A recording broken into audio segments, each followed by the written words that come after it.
Right. It looks like we have a good group of people in so far. I think the numbers will keep going up, but I want to be respectful of everyone's time. So why don't we go ahead and get started, and we'll probably see some more people joining as we go. Um, Good morning. My name is Liz Levine. I am the Director of Development in the Sibley Foundation. I emailed with a lot of you RSVPing for this call. I want to thank you all so much for joining us this Saturday morning for this talk about pancreatic cancer. We are really excited to have you. And I also want to thank the presenters for sharing their time with us this morning. First, I want to mention a few logistics. This talk will be recorded.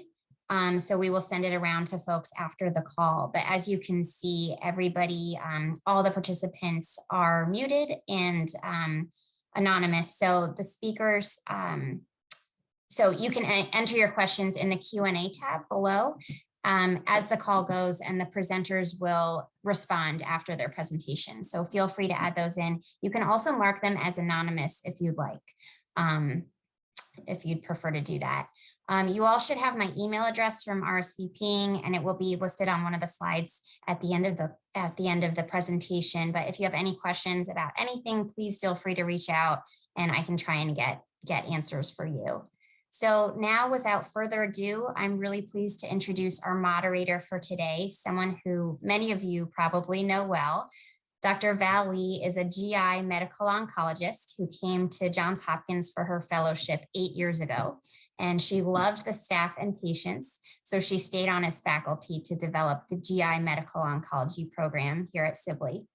Dr. Lee's research interests are in combination therapies to enhance outcomes for patients with pancreatic cancer, and her passion is for patient care, which I believe because I've spoken with many of her grateful patients, and I know we're really lucky to have her on our team. So with that, Dr. Lee, I'll hand it over to you. All right, thanks so much, Liz. Thanks for coordinating all of this. And thank you to everybody for joining us. I know everybody's incredibly busy, so appreciate everybody taking the time. I guess, so what I'm gonna be doing as a moderator, we'll run through the set of events as we're going through this morning. We do have some slides, and we'll go over a little bit more logistics, as well as what we're hoping to come out of this. Hope you'll take away from this in the end. Dr. Pishvaian, do you mind just sharing your slide deck so that we can just, perfect. Okay, all right. Okay. All right, so as you know, today's talk, we're going to be focusing on living with a pancreatic cancer diagnosis. And we're hoping that after today, we'll be able to give you some more information about our evolving understanding of managing pancreatic cancer, and then methods for adjusting to such an intensive diagnosis.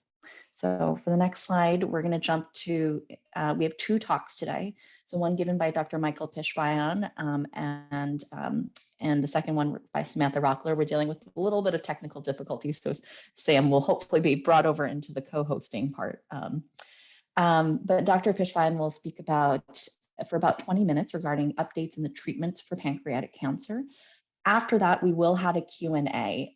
So if you do have questions, you'll notice the chat box is disabled, so use the Q&A feature. If you would like to remain anonymous, there is a selection for anonymous on there. But please submit questions through there so that we can go and hopefully have a lively discussion. After his talk, Samantha will present her talk regarding about coping with a diagnosis. She'll speak for about 15 minutes, and then we'll again transition to another Q&A regarding that aspect of care. After that, we're going to wrap up the session and talk about ways that we can all be involved in pancreatic cancer, in the pancreatic cancer community. And this talk, as Liz mentioned, will be recorded. So in case something flew by and you really want to go back and peruse at your own leisure, Liz will be sending out that link. So Mike, if you don't mind, the next slide. And I'm going to touch more about this at the very end, but as we mentioned, that we know that most people attending today's talk have been touched by pancreas cancer in some way. And while today's webinar will be anonymous for all of you, we hope to hold more events in the future and perhaps facilitate creating a bigger community and support. And in particular, we want to put in a little bit of a plug for the DC PanCan walk. I think a lot of you know about the PanCan organization. We have a Johns Hopkins team, and that there's a walk on April 30th, leaving from Freedom Plaza at 8 a.m. for anybody who might join. I'll go over all those details again at the end, and Liz will send out more information, and she's a great resource for everybody.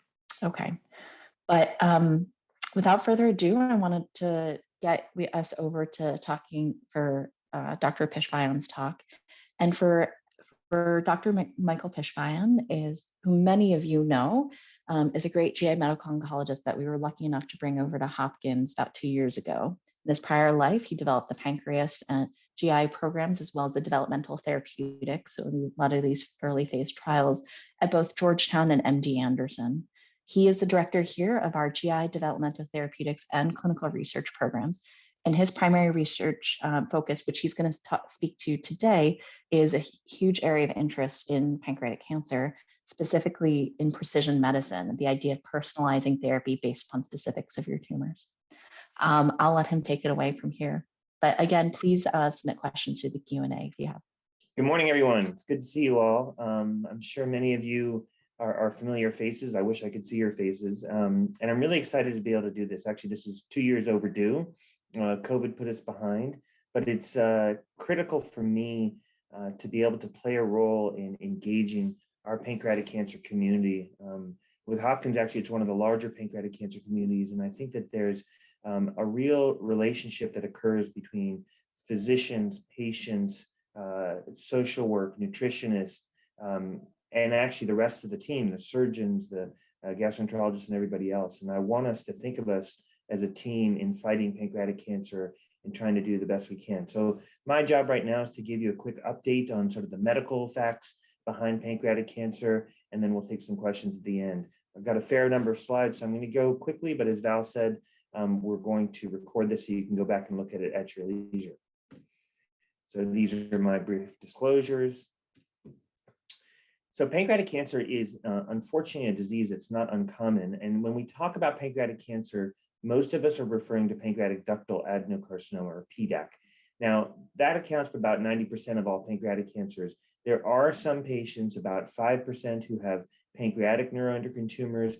Those carry a whole different prognosis, a whole different treatment plan. And then there are even some rare types of pancreatic cancer. But today we're really going to be talking about the typical pancreatic ductal adenocarcinomas. Who gets pancreatic cancer? Well, we really don't fully understand. There's probably about 7 to 10% of patients who have an inherited genetic syndrome that you see the genes listed here. We're going to talk a lot more about those. But really 90% of patients, we don't know why they're struck with this disease. There are some possible modifiable factors such as smoking and obesity, but in all honesty, these aren't slam dunk risk factors the way, for example, smoking is with lung cancer. Usually it's just unfortunately being struck with bad luck. What we do know is that pancreas cancer actually, again, is not an uncommon disease. There's more than 60,000 patients that were diagnosed in 2021. It's actually growing in incidence, one of the few cancer types that is increasing in numbers in the United States and across the world. And actually, it's expected to be the second leading cause of cancer-related death in the United States by 2030. And that's typically because it's diagnosed at a later stage, which we're also going to talk more about as well. So most pancreas cancer, unfortunately, is still not curable. Now, we're really trying to change that paradigm. But at this day and age, it's because most patients who are diagnosed, they're diagnosed with cancer that has already spread. And we really still don't know how to cure patients whose cancer has spread. We do know how to treat it, and treatment has definitely been proven to help, and I'm going to go over that. But of the patients who have localized disease, roughly about 20% will be rendered operable or are operable from the outset. And unfortunately, many of those patients, their cancer still does come back, usually within a year or two. So our true cure rate for pancreas cancer is only about 10%. That is progress. I know it doesn't seem like much progress, but that is progress, because even just a few years ago, it was down in the single digits, and about 15 years ago, it was about 1 or 2%. So we have made some gains. Why is the prognosis so poor? Typically, it's diagnosed at a later stage, like I mentioned, and more than half the patients are diagnosed at more advanced stages. And that's because the symptoms really aren't very apparent until the cancer has learned to grow or spread. Some of it is because we don't have really good screening or diagnostic tools. We can't tell you, Dr. Lee and I, the number of patients that we've seen who've had tests done, who've had CAT scans done, and MRIs, and that actually may have missed the cancer that was there early on. And we don't have any good screening tools. CA19-9s and CEAs that we check regularly for our diagnosed patients are not screening tests to look for these cancers. There are also very subtle symptoms that develop: abdominal pain, weight loss, discomfort in eating. These are really vague symptoms. And even diabetes, which has some association, there's 30 million diabetics in the United States, there's not 30 million pancreas cancer patients. So these things can be very confounded. But the good news is that we have improved survival. And this is a slide that I hope to continue on into the future. It's now at about 2018, but we really are making progress, where the median survival for patients with more advanced disease was less than 6 months 20 years ago. But now we steadily are seeing patients with advanced disease who are living a year, year and a half, and in some cases actually a survival that's even defined in years, not months. These are a couple of medical slides that I'll go through, but I'm happy to walk you through them just so it's clear. This is really just to highlight and illustrate the fact that we are making progress in pancreatic cancer. We have two cocktails. In some ways, treating pancreatic cancer is somewhat limited, but somewhat clear in what we're supposed to do. And our two cocktails that we use are FOLFIRINOX and gemcitabine nab-paclitaxel. Many of you have been exposed to this or are familiar with these cocktails. And these two cocktails were developed about 10, now 12 years ago, and they both were shown to be better than the previous standard of care, which was just gemcitabine by itself. And in a large trial, FOLFIRINOX had a longer survival than gemcitabine. And similarly, a couple of years later, gemcitabine and nab-paclitaxel had a longer survival than gemcitabine. Just to be clear, nab-paclitaxel's other name is Abraxane. So many of you may be familiar with the word Abraxane, but just to try and stay away from trade names, we go with nab-paclitaxel. There is also a standard approved second-line treatment for patients who'd previously been treated with gemcitabine and nab-paclitaxel, and it's 5-FU, the pump that many of you all know, and a drug called Naliri, or nanoliposomal irinotecan. The trade name for that is Onivyde. So some of you may be familiar with Onivyde. And there's a generic form of Onivyde that's not encapsulated, that's just called irinotecan. And the combination of 5-FU and irinotecan, or Naliri, also was proven to help people live longer than the previous standard of care of just 5-FU alone.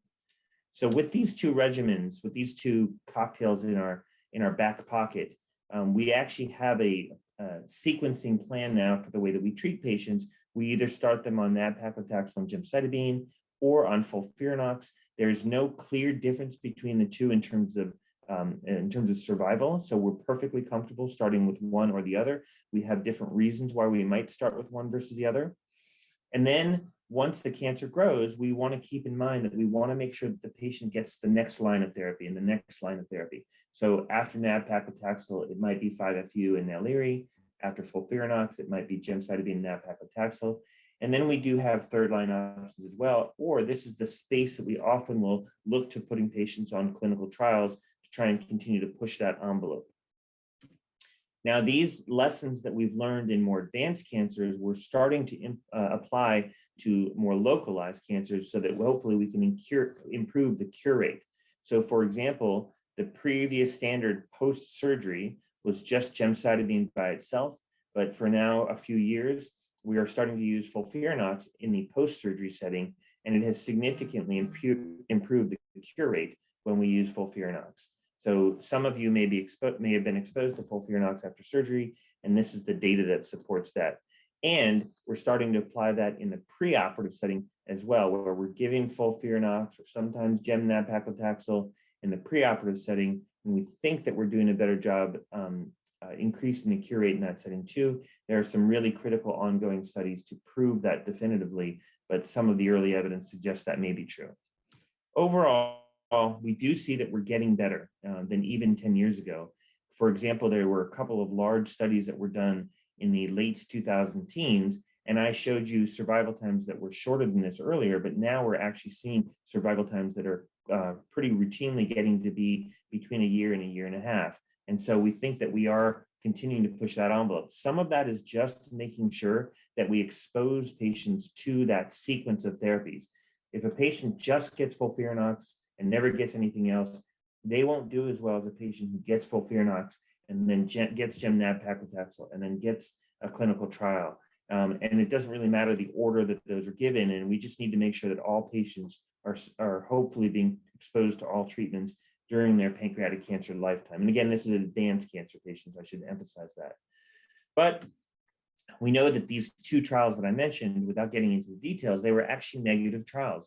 The experimental therapy in these two trials didn't improve the outcomes for patients. And so why were these negative trials? What can we do to improve outcomes? And one of the things that Dr. Lee mentioned was, can we be better at selecting who gets what therapy? And a lot of this is based on different biomarkers. So when we use our standard of care therapies, we use empiric therapy. And we're taught this in medical school. It's absolutely the right thing to do, where we do prospective randomized trials that we hope will benefit one group of patients. But progress that way is slow. And in pancreatic cancer, our threshold for success is actually relatively low. We get excited if we have a 30% response rate, meaning 30% of patients, their tumors actually shrank, or we improve survival by 3 months.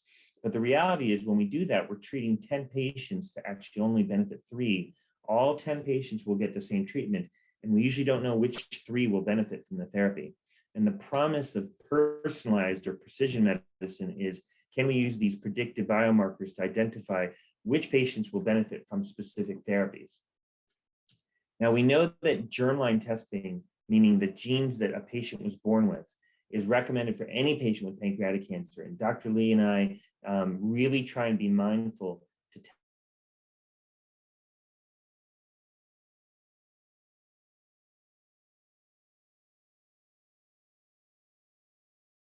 cancer. And some of the genes that we're looking at, I'm sure you've heard us talk about in clinic, include BRCA1 or BRCA1 and 2, and then a whole number of other genes as well. And about 10% of patients, again, 7 to 10% of patients,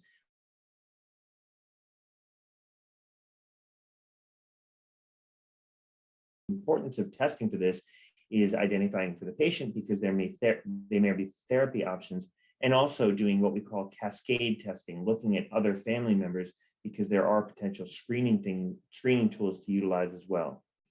But one important thing is that we don't always identify patients who have a mutation that they were born with just by looking at their family history. Many patients will tell me, I don't have pancreatic cancer in my family.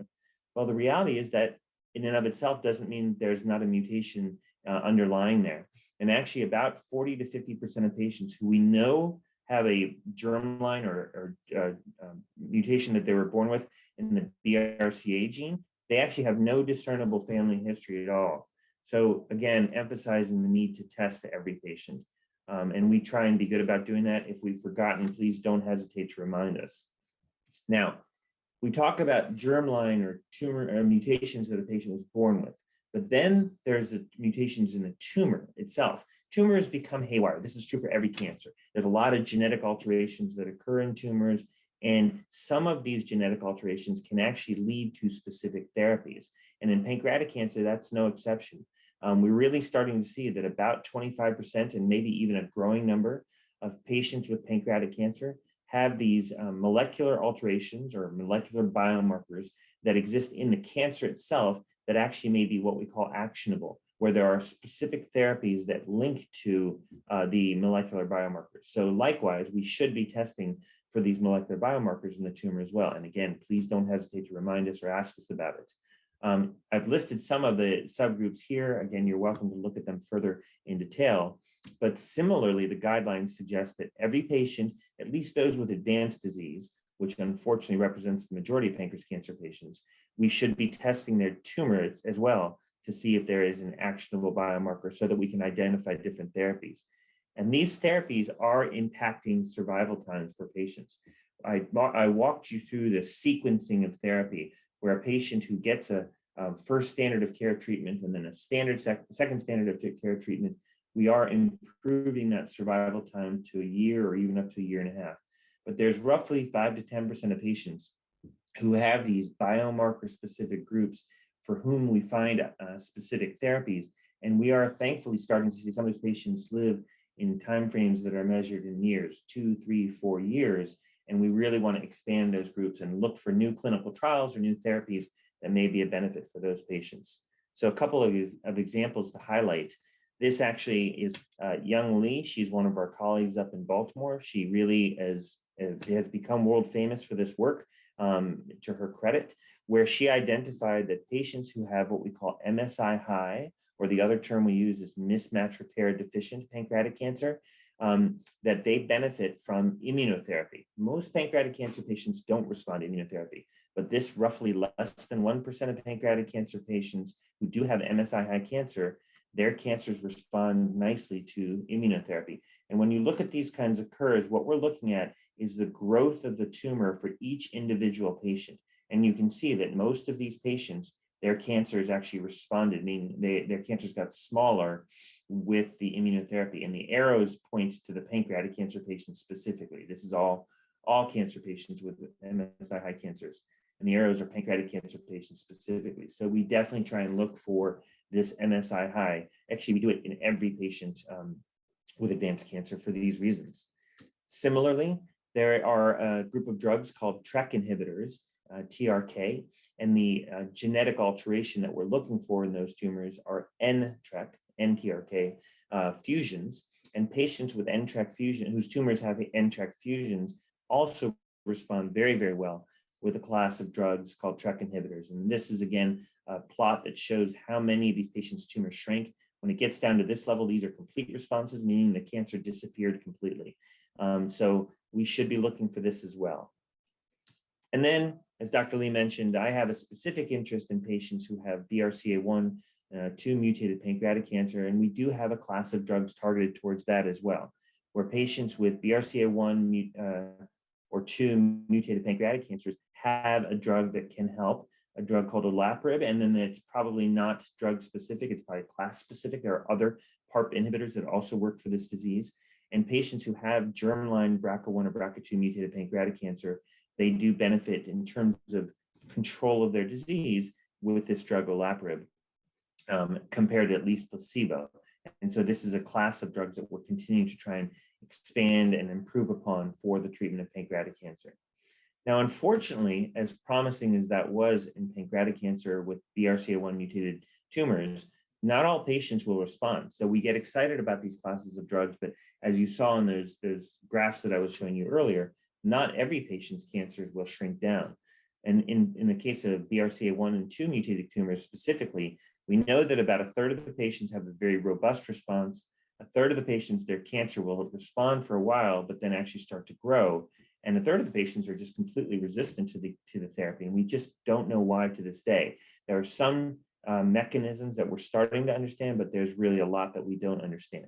And so one of my goals, one of our goals at Hopkins in general, is to try and expand upon and build a research program focused on understanding what really determines sensitivity and resistance to therapy so that we can actually further refine who should get what therapy, whether it's whether with olaparib or any of the other targeted therapy drugs.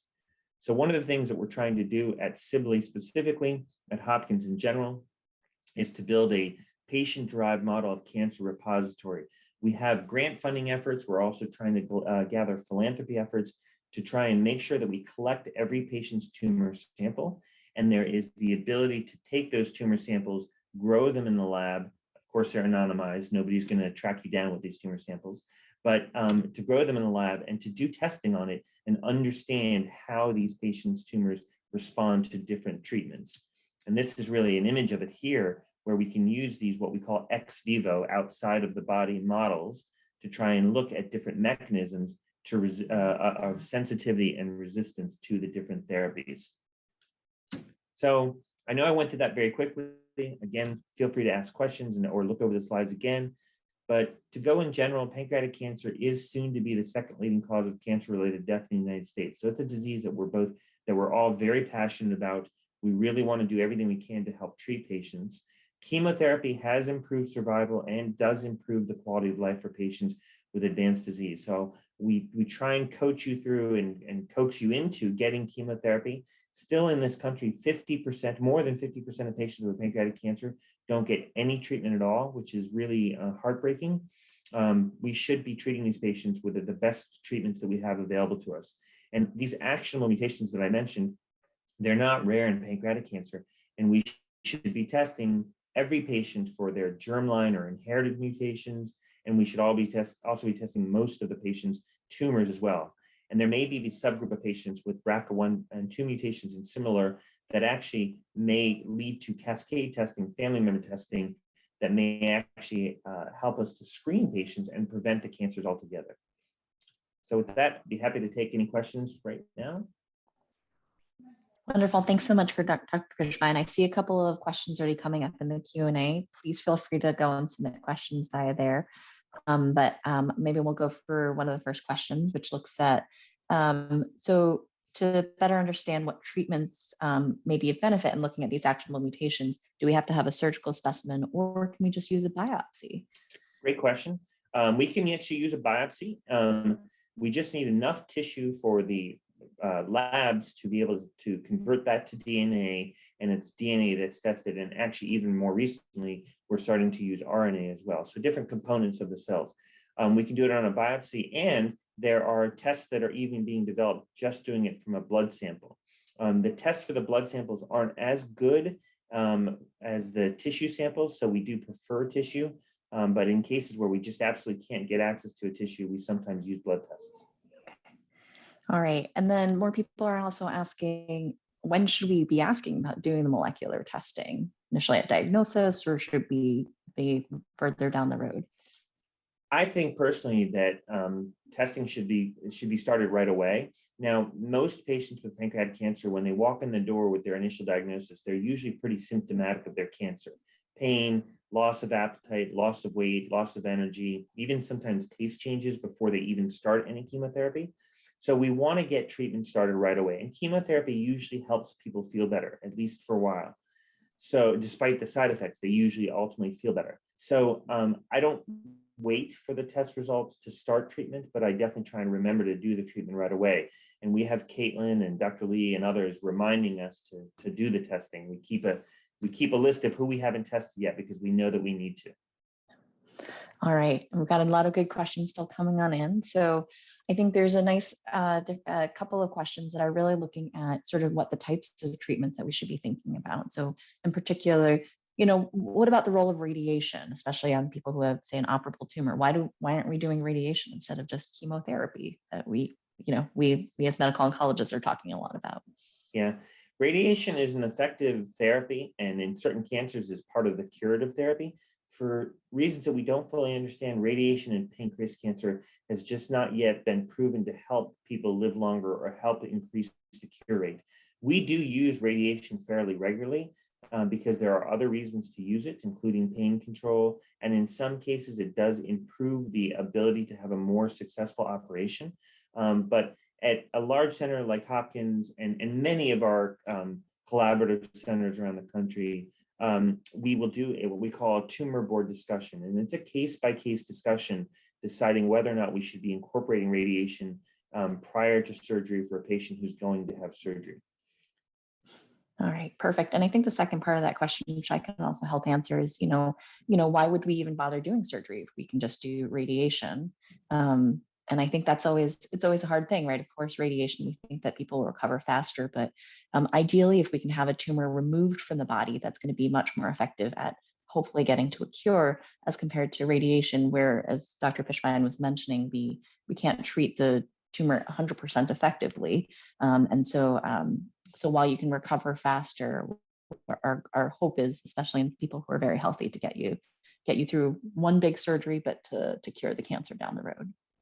All right, I think another question about chemo, and a great question just about what we call adjuvant therapy or post-surgery chemotherapy. What kinds of treatments do we do? Dr. Pishvaian, would you like to answer Sure. that? So the chemotherapy that we use is IV chemotherapy still. There are some patients for whom we choose reduced chemotherapy, but we know that actually the proven benefit is with the IV chemotherapy cocktails. There is one cocktail that I didn't mention just for lack of time, where we actually do a combination of IV and pills, but the other combination, the FOLFIRINOX, is strictly IV. All right. And then how effective as a screening device is the 3D CT scan versus MRI? This is a question we get a lot of the time. So yeah, maybe Dr. P can talk about that. So it's not effective as a screening device. Yeah. So 3D scans. So Johns Hopkins actually had a large registry of BRCA mutated pancreatic cancers, BRCA mutated carriers who were at risk of developing pancreatic cancer, and they followed them for 20 years. And for the first parts of the cohort, they actually were doing CAT scans on a regular basis, and they did not actually find the cancers any earlier. They didn't cure the patients more often. Now, for the last 10 years, both Hopkins and Mayo have published on using MRIs and endoscopic ultrasounds on an alternating basis. And there is some promise in that, where we're finding these cancers earlier. And actually a really important publication that came out a couple of years ago from Hopkins was that the cure rate, I told you the cure rate earlier, I won't go over those numbers again, but the cure rate for patients who had been screened and they found their cancers earlier was over 80%. So for those family members who have cascade testing, who happen to be BRCA1 or 2 carriers, we may be able to prevent their, or at least early, have a higher chance of curing any pancreatic cancer that may develop. And that doesn't even touch upon things like breast cancer and ovarian cancer for those mutations. Yeah, and I was going to say that leads to one of these other questions that we see in the chat, but if I've been affected, is there a general screening that we should be asking about for our family members as well? Definitely, definitely. The endoscopic ultrasound alternating with MRI is really the standard screening, but it's the guidelines are just very much in development. We're lucky that up in Baltimore, we have one of the world leading programs in screening patients who have at risk. So I think going up there, once a year would be well worth it. We also have doctors here that can help in the screening process as well. So I definitely would recommend that family members be tested and that we get them plugged into screening programs. And I'll just give a plug also that there is, if you email pancreas@jhmi.edu, that reflects what we call the Hopkins Pancreatic Cancer Family Registry, which a number of people have gotten surgeries elsewhere, or else most major institutions do have a family registry, and it's in hopes that we can develop and help make sure that people get that information as we need this. Okay, and then here's another two-part question, which I think. What kind of funding has been allocated for research for pancreatic cancer?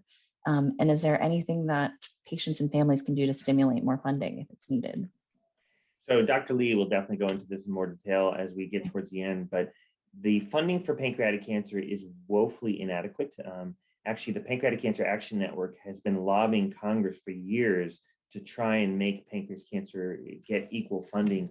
And there was a bill a few years ago that passed that put pancreas cancer into the rare cancer group to increase the funding. But as I mentioned, it's not a rare cancer. And so we really need to do much more to build up the funding allocation. And that funding actually does help fund specific projects that will actually potentially be impactful. Much of the many of the trials that I showed you today actually were funded by initial philanthropic dollars. Dr. Lee's study on MSI-high pancreatic cancers, or MSI cancers in general, that was actually all institutional and philanthropic funding that really led to a worldwide practice-changing paradigm. And so I think, helping to raise money, donating to support our research programs has the great potential to make major impact. Yeah, and I'm going to say, as I said, we'll talk more about this at the very end as well. But I think there's a number of major organizations. Hopkins is very robust at doing research, and Liz Levine, who helped to coordinate this, will be a good contact in case you have any questions. But we think certainly getting the word out, making sure that making sure that other people are aware of it. So Pancreatic Cancer Awareness Month is in November, but making sure that people are thinking about this and that we can build this up. We certainly wish for more as much family and patient advocacy as possible. And Liz can also help you sort of direct what options might be here even at Hopkins. All right, and I'm being mindful of time because I want to make sure Samantha has time to speak, but actually it's perfect. One of the next questions is, which I think will segue a bit into Samantha's talk as well, but will be, can we talk about how patients can manage side effects more easily, which I think of as sort of a more side effects is not just chemotherapy side effects or treatment side effects, but also thinking about sort of the whole diagnosis overall.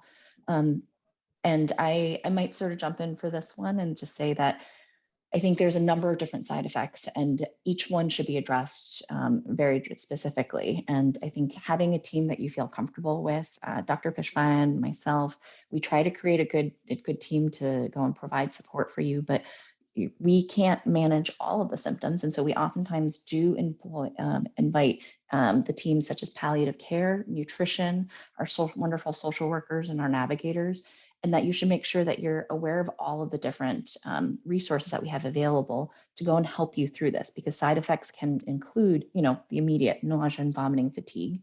So from a medical standpoint, we've got lots of medications that can help this, but there's also other things that we can think about to go and help support you through that process.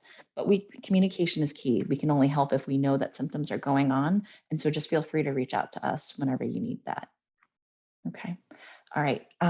Just in the sake of time, if we can, we'll tend to move over to this question over here. Sorry, the next talk with Samantha Rockler. So I'll introduce her as well. I think as many of you know her as well, she's our phenomenal medical oncology social worker. While she wears many hats in the 3 years since she's joined us, she specifically provides care for our patients who have been diagnosed with GI malignancies, and she's going to runs also our pancreatic cancer patient support group. As many of you know, cancer can be so impactful beyond just the physical aspects of care, but also with the social and emotional health of both the person affected by the diagnosis and of loved ones. And so when I think about social work, I really think about two major roles that they play. They're not the only ones, but two major roles, but including sort of the very practical matters such as paperwork and thinking about transportation and how one takes leave, but also about the social, emotional aspect in terms of providing support and counseling in the time of difficult transitions and how to go and manage this diagnosis. And Samantha's going to speak next about coping with the diagnosis, and I hope that will be helpful. And we'll answer questions again after her talk as well. Thanks, Dr. Lee. Thanks for having me here today. Am I in control of advancing these slides, or is that you, Mike? I'm happy to do it for you. Awesome. Would you mind going to the next one? And Mike, I think you're on the full screen as opposed to sharing both of them as opposed to just the single slide.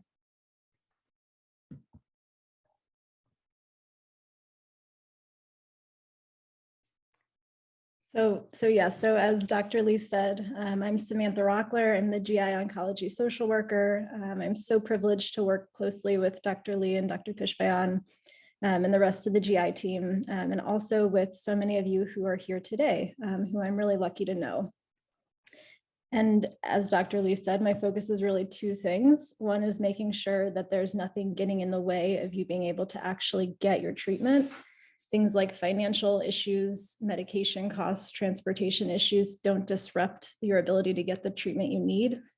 Unfortunately, these barriers are really real for some people.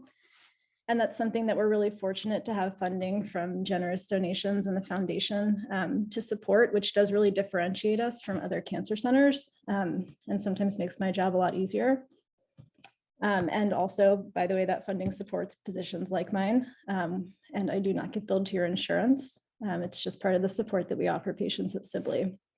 But the other part of my job is really helping you figure out how you're going to live well in the face of a really challenging diagnosis. So I'm going to talk pretty briefly about a few key coping strategies. But unfortunately, I'll tell you right away that, as you already know, there's really no easy answer. There's no easy way to do it. But in my experience, there are things that genuinely can help. So the first is really engaging your support system. People are often surprised by how many people in their lives want to help when something like this happens. Could be friends and family, could also be neighbors or members of a faith community that you don't even know very well, but people genuinely do want to help when these things happen. And what I hear often is that it isn't always easy to accept that kind of help. A lot of people may never have needed help from others before. And so that's something that I talk through with patients and with caregivers is kind of getting your head around accepting it. It also can be really overwhelming because you have a lot of people who are asking, how can I help? And sometimes it's a whole job in and of itself just to distribute tasks.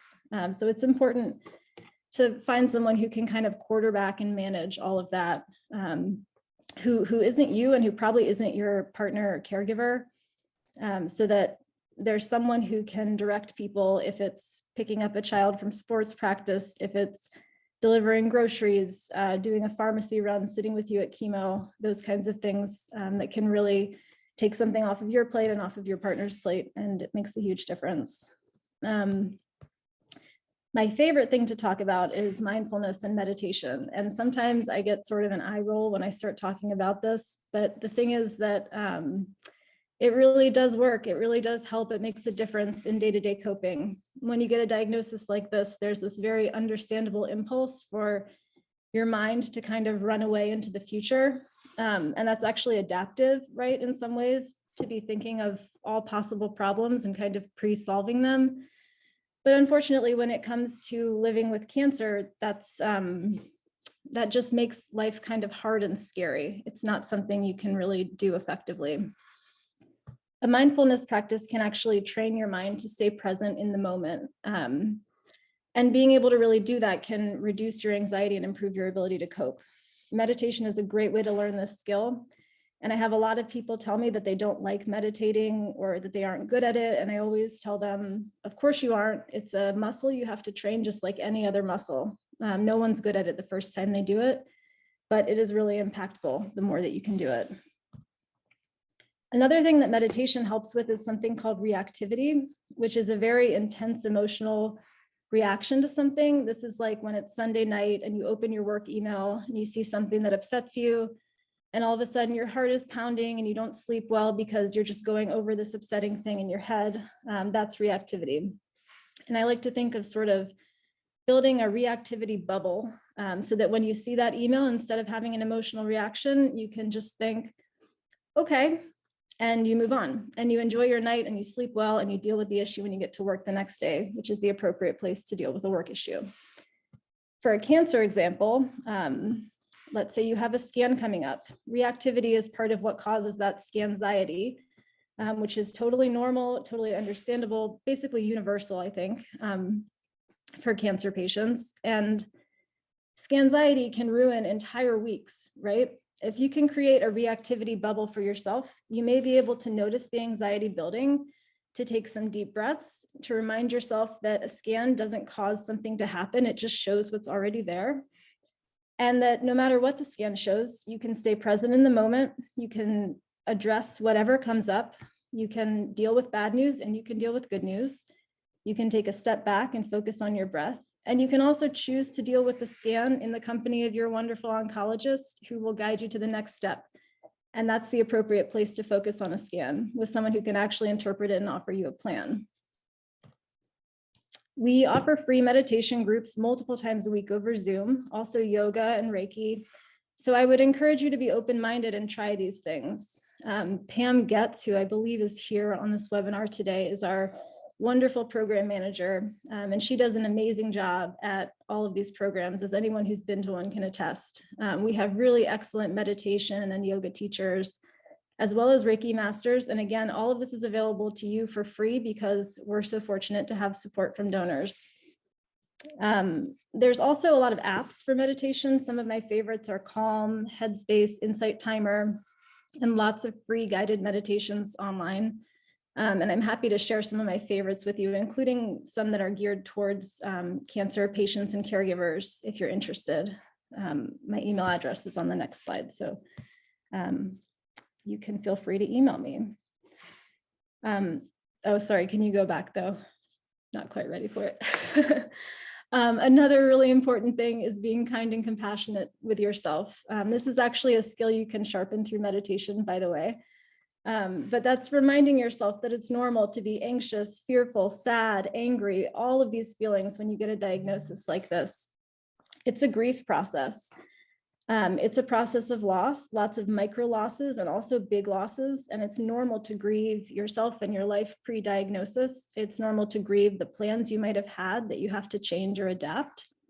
Sometimes just the very act of allowing some room for these feelings helps to keep them kind of an appropriate size and shape, rather than having them crowd out everything.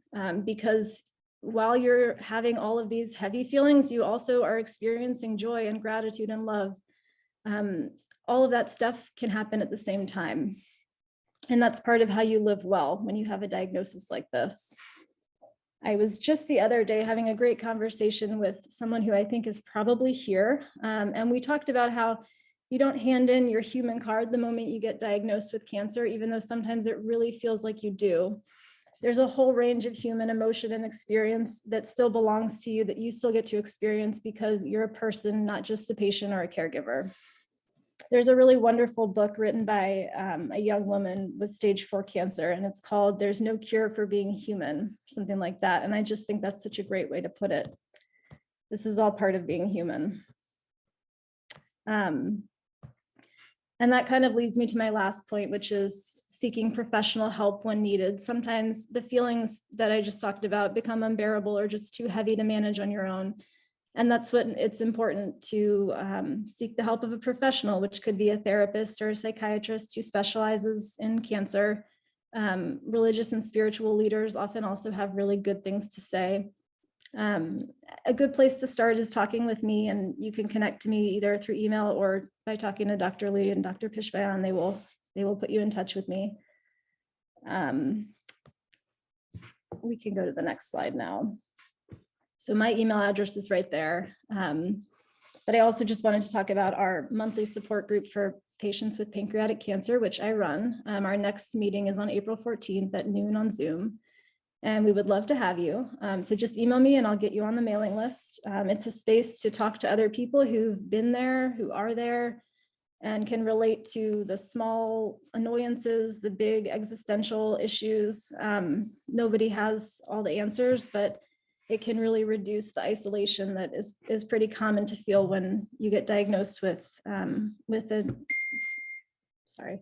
you get a diagnosis like this. And it's also really meaningful to be able to reassure and connect with someone who's maybe more newly diagnosed. And that is something that you might not know, that you have something really important to say to someone who is behind you in all of this. So I hope you'll think about joining us.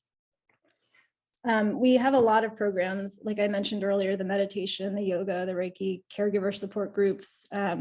So if you email me, I can also just send you a calendar with everything, and we can go from there. So that's all I've got.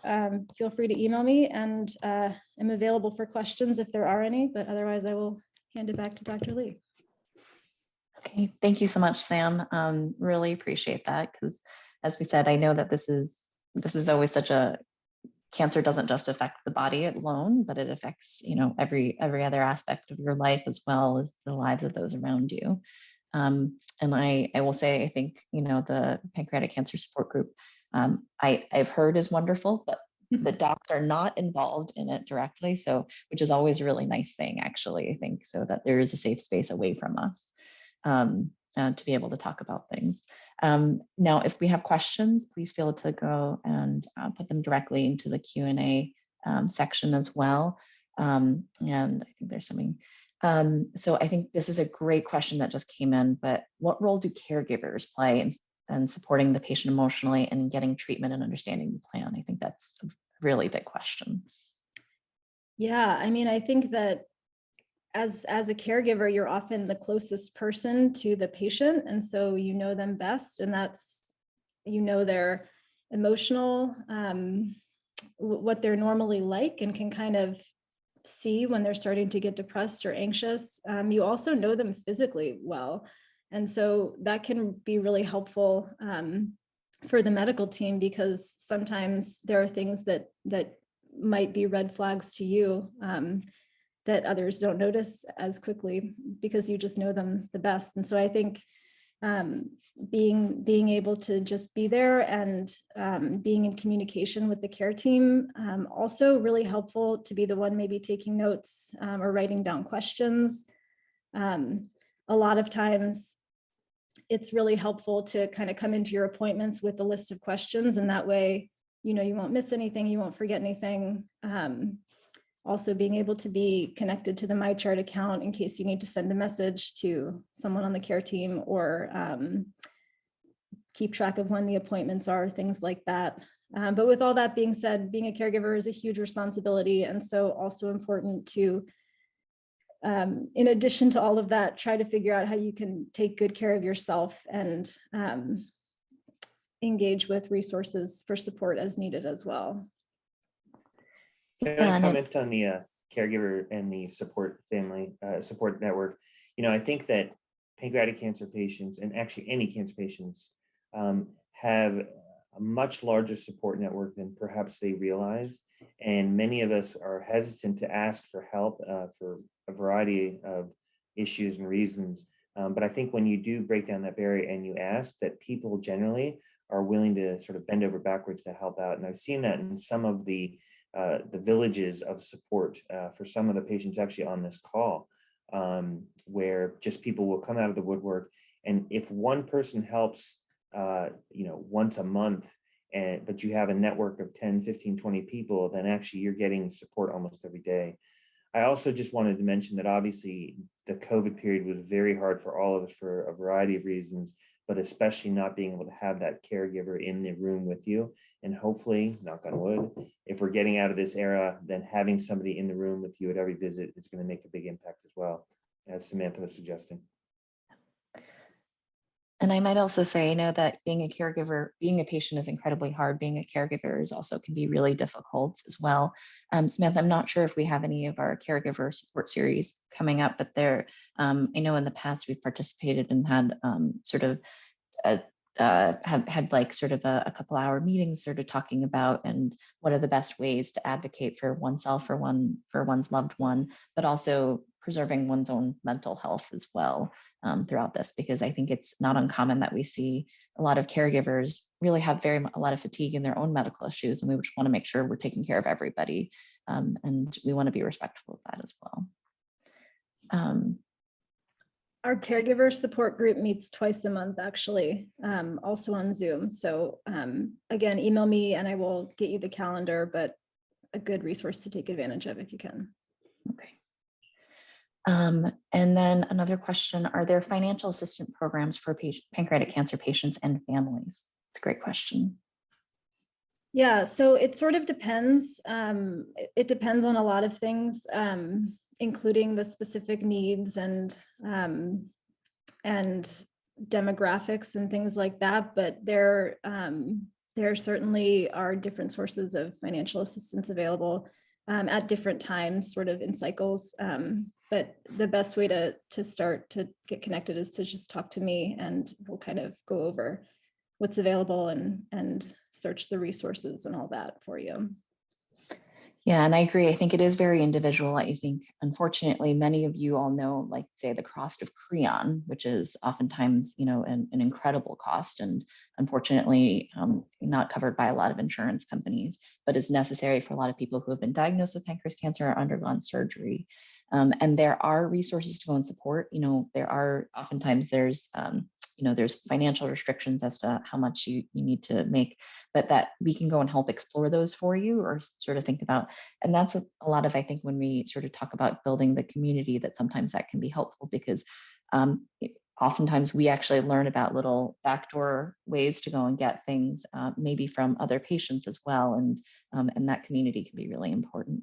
But certainly we know that cancer care is expensive for a lot of people, because it's not just, you know, the chemo point and the CT scans that are paid for by your insurance, but it's the transportation, it's, you know, taking time off from work. And those are things that you should bring up with us as a team so that we can go and help you through that. Okay. All right, there's just a couple more minutes. So if it's okay, we're going to move on to the last slide. But that, you know, I should say again that all of us are available to you for questions as well. And then Mike, if you don't mind pulling up the last slide as well. As I I really do appreciate all of you joining us today, and I hope it was really informative, and that, as I mentioned at the beginning, though, that part of it, we're hoping to be able to be part of a bigger community to support you, but also trying to learn more about pancreas cancer.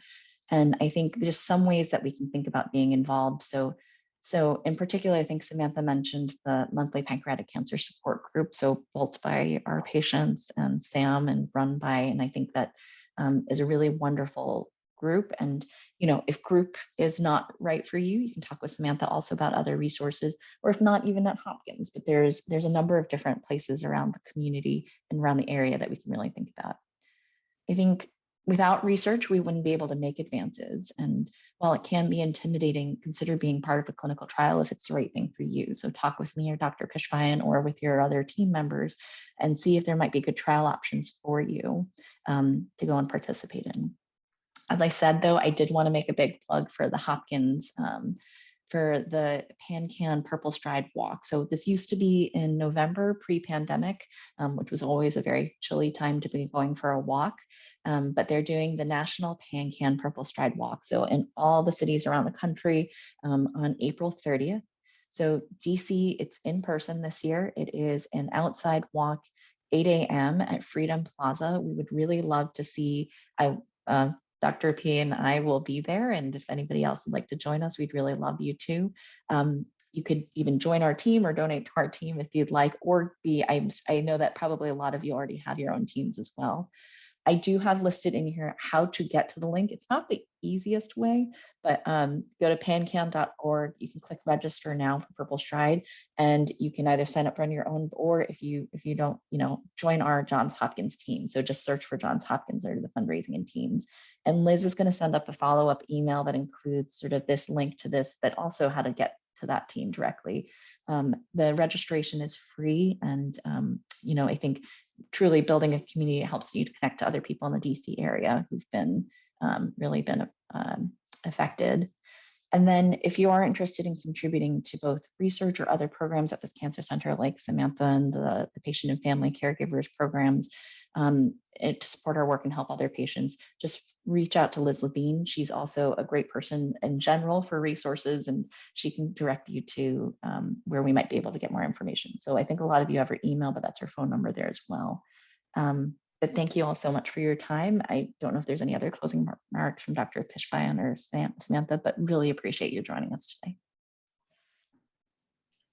I will add real quick that this is really a community that is near and dear to my heart, near and dear to Dr. Lee's heart. Not to take anything away from our other cancer patients, but pancreatic cancer patients are very special, and we really want to devote our time to an effort to treating this disease and to helping you all through your journey. Okay. All right. And please feel free to email us, send us a message, or send a message through Liz. She knows how to get in touch with us very easily. But we hope you are all having, we hope you all have a really wonderful Saturday, and that it's not too chilly outside, and get to spend some time not thinking about pancreas cancer also.